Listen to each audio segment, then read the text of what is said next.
Hello guys, हामी चाहिँ vlog बनाउन गइरहेछ। यो सन्जु चाहिँ भएर साब रिसाइरहेछ।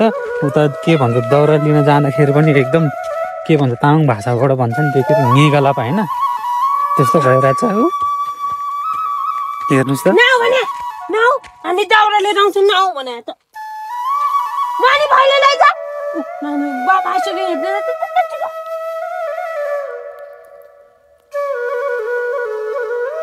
कालो भइसक्यो। आमासँग जान भने दाउरा लिएर आउनु पर्यो। सर पाउँछ अनि उनी चाहिँ ठुस ठुस रिसाउँछ अनि उनी चाहिँ एकदम के भन्छ रिसाएर टाउको टाउमा हानिरहन्छ मलाई ठुस ठुस रिसाएर साफ रिसाउँछ। यो चाहिँ हाम्रो सिमले भन्ने गाउँ हो।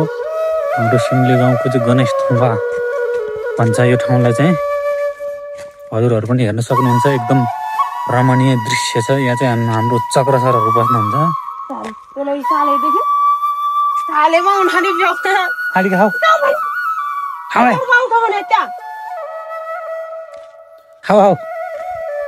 अनि अहिले चाहिँ अब साँझ परिसकेको अवस्था छ।